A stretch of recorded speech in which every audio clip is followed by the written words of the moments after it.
eastern as well as central Iran in an effort to deepen their air superiority. In fact, the strikes have damaged runways as well and underground busters, a refueling plane as well as F-14, F-5s as well as AH-1 aircraft is what we hear belonging to the Iranian regime have been destroyed. In fact, this is the detail which is now coming in right now. About 14 jets which have struck Iranian airfields. IDF has made this big claim as well, and as they attack 6 air bases in Iran. Let me go across to Priyank, who's joining us with all the details. Well, Priyank, it appears that the attacks continue to happen. First of all, I hope you are safe. You are, of course, joining us live from Tel Aviv. We know that there has been the intensity of the conflict in the Middle East has really extended, but now visuals coming in, the post coming in from the IDF that this is clearly not over. Yes, Adi, we know it for the fact that Khamenei, Meghna, he is certainly 83 years old, and there's only few years left in his life.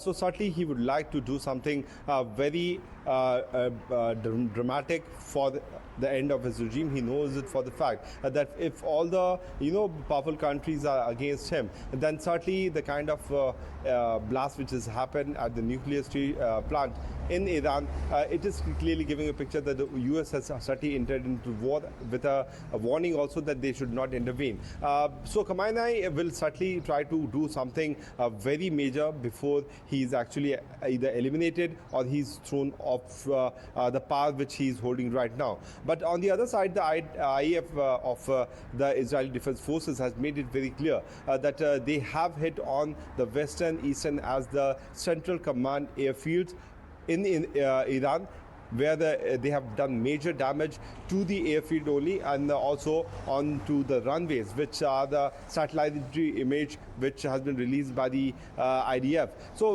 we are certainly looking into the situation where the Israelis are not going to bow down. On the other side, the Iranians are walking with a feeling of revenge. What they're going to do, we'll have to wait and watch for that. Well, Priyank, you there on the ground, you there in Tel Aviv. Many have been saying that Iran is planning retaliation. In fact, you have Ayatollah Khamenei himself coming out and saying that this is going to be the end of Israel. So tell us, on the ground, what do you feel? What's the emotion like? Are they apprehensive that there may be a massive retaliation by Iran on Israel now? Certainly, Meghna, people do feel like this because last year in the month of March, when there was an attack at the Iranian embassy in Syria, the Iranians blamed Israelis for that, and 200 missiles were launched towards Israel. In the month of October also, when one of the strong leader who was a part of the defense forces of Iran was eliminated, there was another set of 150 missiles which were launched towards Israel. Later to that, post 7th October, we saw that a small missiles were sent towards Israel. So the ballistic missile is certainly something on which people are worried about. Apart from small missiles, they know that they have an air defense system which can tackle that. But ballistic missiles are certainly something which is away from being controlled by the Israelis. But on one side, people also feel that Khamenei, he knows it for the fact that he only has fully few days, months or years left in his life. He will have to do something before end of his era, which started in the late 80s, to be called the supreme-most leader of Iran before he actually dies. So that is certainly something which is certainly giving a feeling of revenge in the mind of Khamenei, for which he must have been planning how he will retaliate, whether he will try to attack the US bases or he will try to attack those US establishment in various other country, is certainly in the know of them only. Absolutely. We'll have to wait and see how Israel is going to respond. Of course, they are talking about complete annihilation.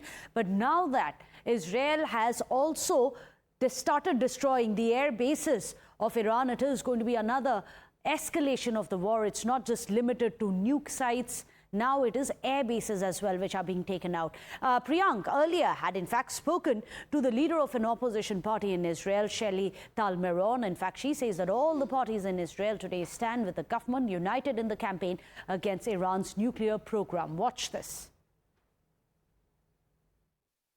Israel in a state of war. since October 7th, and the opposition parties are certainly in favor of the present strike which has happened towards the Iranian side.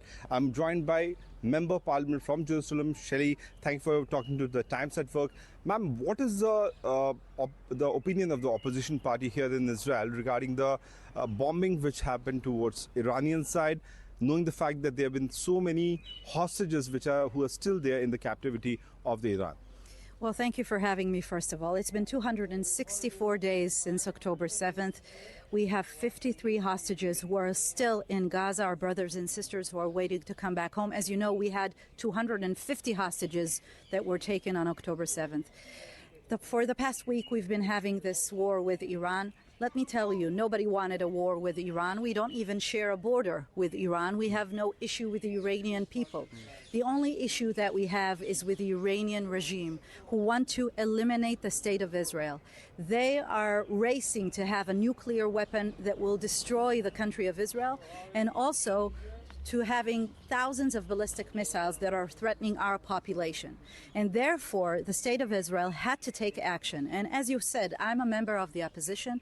So as you can imagine, I do have some criticism when it comes to this government. But when it comes to the Iranian war, I have no criticism. We're all one. We're very united in this goal of eliminating the possibility of having a nuclear Iran and having them have thousands of ballistic missiles that are threatening our population. Only 2 days ago, we had a missile that targeted our hospital down south, which created a lot of damage, and we have 24 Israelis that were killed already during this war, and we must protect our civilians. Therefore, this is a just war. We had no choice but to go to war with Iran. On that. Well, that, of course, was Shelley Tal-Meron. She is a parliamentarian of Israel, saying that there is going to be no compromise when it comes to Israel's stand, that there will be no nukes allowed for Iran. Well, we'll have to wait and see where this war is actually going to end. The escalation is all we've seen today. Well, we'll keep getting you these ground reports. Priyank continues to be there, getting us the very latest from Tel Aviv. But with that, a short break. Don't go anywhere.